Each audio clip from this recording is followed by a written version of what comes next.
Байгаль орчин ногоон хөгжил аялал жуулчлалын сайд оюун хорол зайсан орчимд амьдардаг иргэдийг хүлээн авч уулзлаа. Хамгийн их газрын маргаантай хаан уул дүүргийн 4-11-р хороо буюу зайсан орчимд 40 гаруй жил амьдарсан 600-аад айл урх аж төрж байна. Асуудал хэцүүгээд тойрохыг хүссэнгүй.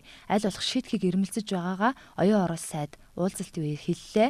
Мөн тэрээр байгаль орчин ногоон хөгжил аялал жуулчлалын яам нийслэл дүүрэг хороод төрийн бус байгууллагуудын иргэдийн төлөөллийг оролцуулсан ажлын хэсэг байгуулж шуурхай ажилласны хүчинд газрын ямар нэг маргаан зөрчилгүй уугуул иргэдэд газар ашиглалтын гэрчлэгээ олгох ажил эхэлсэн талаар онцолсон юм а.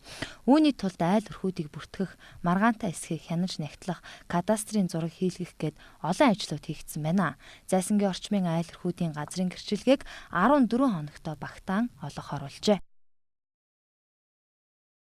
Бид нэр энэ 22 жил тэгсэн газар авахын тулд 612 үрг гээл ямар ч өдөртлөг удаа дараагийн одоо сайд дарганад биднэрт хизээч юм нааштай хандж байгаагүй.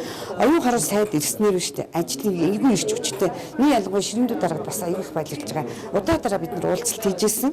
Бид нар чиг шугам өгжсэн. Тэр даалгаврыг ч бид биелүүлсэн.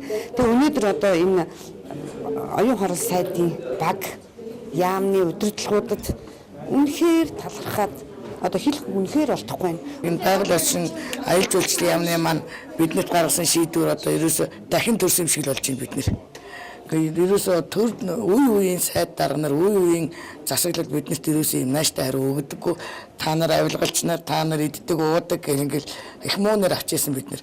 Энэ удаа бидний хүн ёсоор үзэж төрийн маань сайд хүлээж авч.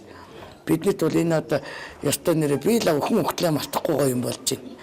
Байгаль орчин ногоон хөгжил аялал жуулчлалын сайд оюун хорол сайдын ажил аваад нин тэргуунд газрын маргаан гэрчлэгээгээ олон жил хөөцөлдсөн иргэдийн асуудлыг анхааралд авснаа хэллээ. За төрж өссөн газар нь танигдхан аргагүй болж өөрчлөгдөж хил ам хэрүүлийн бай болсонд сэтгэл эмзэглэж явдгаа иргэд энэ үеэр салбарын сайдад хэлж байсан юм а.